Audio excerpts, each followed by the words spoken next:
Hey guys, welcome back to the channel.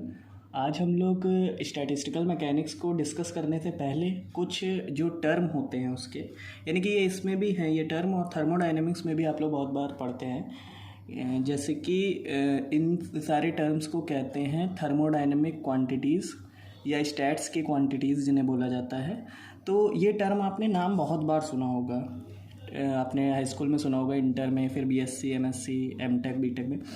यानी कि enthalpy, entropy, Gibbs free energy, internal energy, और जो भी अभी स्पेसिफिक हीट। लेकिन जब आपसे ये पूछे जाते हैं टर्म, कोई टीचर पूछता है, तो आप लोग बहुत कंफ्यूज रहते हैं कि ये सब चीज़ें क्या होती हैं। बार बार आपसे कोई डेफिनेशन पूछता है तो आपको डेफिनेशन नहीं पता होती है। तो यही होता है रटने से। अगर आप कोई चीज़ सीखने की कोशिश करते हैं तो वो कुछ समय के लिए याद हो जाएगी, लेकिन बाद में आप उसको, जब आपको ज़रूरत होगी उस चीज़ को लिखने की पेपर में, तब आपको वो याद नहीं रह पाएगी, क्योंकि आपने वो चीज़ रटी होती है पहले से।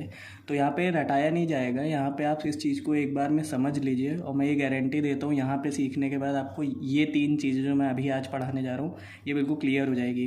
तो शुरू करते हैं। सबसे पहले मैं समझाने जा रहा हूँ Gibbs free energy. Gibbs free energy का नाम थोड़ा सा अजीब है। गिब्स नाम आ गया तो आदमी डर जाता है कि ये क्या चीज़ सर बताने लग रहा है। गिब्स फ्री एनर्जी कुछ नहीं होती, सिस्टम की टोटल एनर्जी होती है। ठीक है, जिस एनर्जी के दम पे सिस्टम काम करता है, और इस एनर्जी को कैपिटल जी से डिनोट करते हैं। ठीक है, और इस जी का फॉर्मूला होता है H-TS। ठीक है, तो ये सिस्टम की फुल एनर्जी तो हो गई गिब्स फ्री एनर्जी। ठीक है, गिब्स भाई उस साइंटिस्ट का नाम, और फ्री एनर्जी जो सिस्टम के पास है काम करने के लिए, अपने सिस्टम को चलाने के लिए।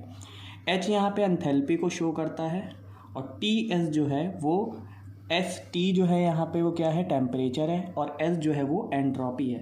ठीक है, तो जब जो ये होती है आपकी TS, यानी कि जो सिस्टम को मेंटेन रखने के लिए, फ्रीडम में रखने के लिए जो एनर्जी यूज़ होती है, उसमें से उसको डेल्टा H यानी कि एंथैल्पी से घटा दे, टोटल सिस्टम की एनर्जी से अगर माइनस कर दे, तो हमें वो एनर्जी मिल जाएगी जो गिब्स फ्री एनर्जी, यानी कि उस सिस्टम को चलाने के लिए जो एनर्जी चाहिए होती है वो मिल जाएगी।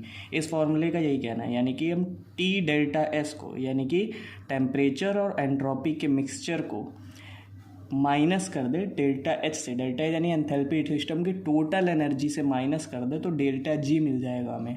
ठीक है, और ये डेल्टा G क्या होता है, गिब्स फ्री एनर्जी। ठीक है, जी गिब्स फ्री एनर्जी है, H यहाँ पे एंथैल्पी है, डेल्टा इसलिए लगा हुआ है क्योंकि गिब्स फ्री एनर्जी का डिफरेंस डेल्टा H है, क्या होता है, एंथैल्पी का डिफरेंस, और TS जो है वो एनर्जी है सिस्टम की जो उसको मेंटेन रखती है फ्रीडम में रखने के लिए। ठीक है, तो गिब्स फ्री एनर्जी तो समझ में आ गया होगा, ये होती है टोटल अमाउंट ऑफ एनर्जी जो सिस्टम में अवेलेबल होती है उस सिस्टम को काम कराने के लिए। बस इतनी टोटल अमाउंट ऑफ एनर्जी जो सिस्टम को चलाने में यूज़ होती है। पूरे सिस्टम की एनर्जी की बात नहीं हो रही यहाँ पे, ये उस एनर्जी की बात हो रही है जो सिस्टम को चलाने के लिए यूज़ होती है। ठीक है, उस एनर्जी को टोटल एनर्जी में से इस T डेल्टा S को अगर माइनस कर दिया जाए, यानी एंथैल्पी से T डेल्टा S को माइनस कर दो, तो सिस्टम की वो एनर्जी मिल जाएगी जिस एनर्जी के दम पे वो सिस्टम काम करता है, और वही एनर्जी होती है गिब्स फ्री एनर्जी। ठीक है, अब नेक्स्ट टर्म जो है वो है एंट्रोपी। एंट्रोपी का जो मीनिंग होता है, कई लोग जो है एंथैल्पी एंट्रोपी में बहुत ज़्यादा कंफ्यूज होते हैं। एंट्रोपी जो होता है वो डिसऑर्डरनेस या अनसर्टेनिटी को कहते हैं, यानी कि कोई भी चीज़ जो ऑर्डर में नहीं लगी हुई है। ठीक है, ये 5, अगर हमने 2 पेन यहाँ पे रख दिए, 3 पेन रख दिए, तो ये ऑर्डर में है इस तरीके से, लेकिन अगर इसको ऐसे इस डायरेक्शन में और इसको उल्टी डायरेक्शन में रख दे तो ये डिसऑर्डर हो गया, यानी कि इसकी रैंडमनेस ज़्यादा हो गई है और इसकी जो एंट्रोपी है वो बढ़ गई है। तो यहाँ पे एक और ये जो वर्ड है एंट्रोपी, ये एंट्रोपिया वर्ड ग्रीक का वर्ड है, और उस ग्रीक वर्ड एंट्रोपिया का मतलब होता है ट्रांसफॉर्मेशन, किसी चीज़ में बदल जाना, उसका डिसऑर्डर में आ जाना, यही एंट्रोपी होती है। इसका एग्जाम्पल सबसे अच्छा है कि आप सॉलिड में अगर मॉलिक्यूल्स की बात करते हैं तो आपस में बंधे रहते हैं, यानी कि लेस डिसऑर्डर होता है। इसको आप कितना भी पीटेंगे तो ये चेंज नहीं होगा। ठीक है, तो ये लेस डिसऑर्डर होगा, लेकिन थोड़ा होगा, तो ये डिसऑर्डर इसका क्या है, कम है, तो एंट्रोपी भी कम है। अभी बताया ना, जितना ज़्यादा डिसऑर्डर उतनी ही ज़्यादा एंट्रोपी, डिसऑर्डर प्रोपोर्शनल होता है एंट्रोपी के। और गैस के बात करें, गैस के मॉलिक्यूल जो होते हैं कंटेनर में वो इधर उधर दौड़ते रहते हैं, यानी कि वो डिसऑर्डर है, यानी कि उसमें ज़्यादा डिसऑर्डर है मात्रा में, तो उसमें एंट्रोपी ज़्यादा होगी, क्योंकि डिसऑर्डर जो है एंट्रोपी का प्रोपोर्शनल होता है। जितना ज़्यादा डिसऑर्डर उतनी ज़्यादा एंट्रोपी उस सिस्टम की। सिस्टम कोई भी हो सकता है, गैस का सिस्टम हो सकता है, लिक्विड का सिस्टम हो सकता है, ठीक है। और एंट्रोपी का सेकंड लॉ ऑफ थर्मोडायनेमिक्स से क्या रिलेशन है ये समझते हैं। देखिए ये बहुत इंपॉर्टेंट है, ये पेपर में आता ही आता है बोर्ड में। मेरे पास दो बॉडी है, एक हॉट बॉडी है और एक कोल्ड बॉडी है। तो हमें तो ये पता है कि कोई भी सिस्टम में जब हीट ट्रांसफ़र होती है तो वो कैसे होती है भाई, गर्म जगह से वो ठंडी जगह पर जाएगी, और जब गर्म जगह से ठंडी जगह पे जाएगी तो इक्विलिब्रियम स्टेट आएगी, ठीक है। और ये भी पता है कि जो डेल्टा एस है हमारे पास, डेल्टा एस यानी कि जो हमारे पास एंट्रोपी है उसका फॉर्मूला होता है Q/T, ठीक है। यानी कि Q है जो है हीट है, अमाउंट ऑफ हीट जो हमने सिस्टम को दी, और T जो है वो टेम्परेचर है। तो डेल्टा एस क्या हो जाएगा, इस सिस्टम का डेल्टा एस क्या हो जाएगा, यानी इस सिस्टम का जो S2 - S1 होगा, या हॉट बॉडी की एंट्रोपी कोल्ड बॉडी की एंट्रोपी, उसका एडिशन होगा डेल्टा एस, ठीक है। तो जो SH है यानी कि हॉट बॉडी की जो एंट्रोपी है वो -Q/T होगी, ठीक है। -Q/T क्यों होगी, क्योंकि हॉट बॉडी से ट्रांसफ़र हो रही है हीट, इसलिए माइनस साइन लगा हुआ है। और कोल्ड बॉडी की जो एंट्रोपी होगी वो Q/T होगी, लेकिन वो प्लस में होगी, ठीक है। ये चीज़ समझ में आ गई सबको।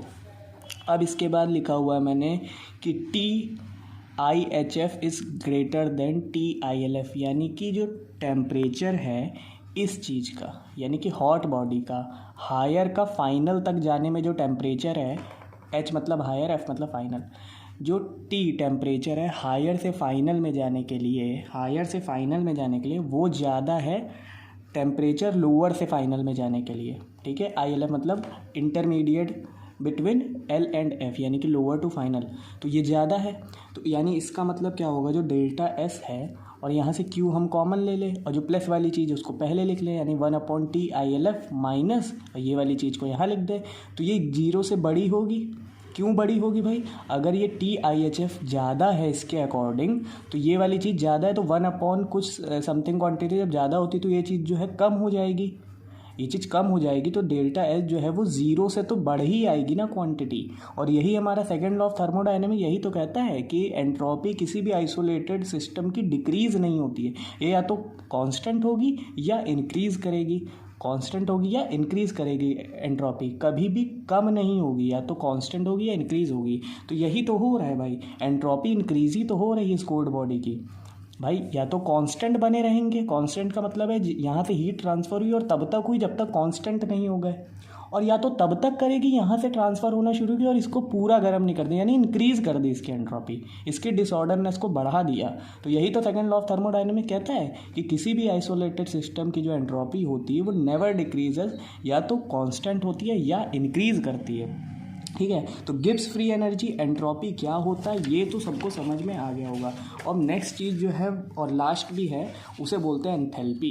एंट्रोपी तो क्लियर हो गया होगा, एंथैल्पी क्या होती है। एंथैल्पी को इस तरीके से समझते हैं कि मान लीजिए हमारे पास कोई कंटेनर है और उस कंटेनर के अंदर लिक्विड भरा हुआ है, ठीक है, और उस लिक्विड में एक पिस्टन है और उसमें Q अमाउंट ऑफ हीट हमने डाली, ठीक है, Q अमाउंट ऑफ हीट जो है उसमें अप्लाई की और उसका प्रेशर कांस्टेंट रखा। अगर प्रेशर को चेंज नहीं कर रहे हो आप, ठीक है, एंथैल्पी का मतलब समझना, प्रेशर को चेंज नहीं कर रहे हो उस कंटेनर के अंदर, तो जितनी भी हीट हम प्रोवाइड कर रहे हो उस हीट को ही एंथैल्पी बोलते हैं। यानी कि उस सिस्टम की जो टोटल एनर्जी हो जाएगी वो हीट के बराबर हो जाएगी। एंथैल्पी वही क्या होता है, टोटल एनर्जी। तो प्रेशर अगर ना अप्लाई करें, when the pressure is not changing, या है तो चेंज नहीं हो रहा है, कांस्टेंट है, तो जो अमाउंट ऑफ हीट हमने ट्रांसफ़र की है, ठीक है, अबाउट लिख दिया मैंने,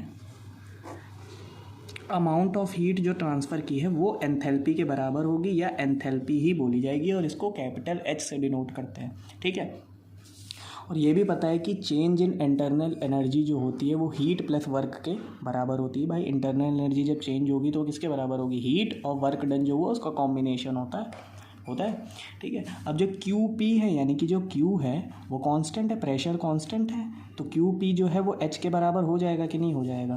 तो U = H + W।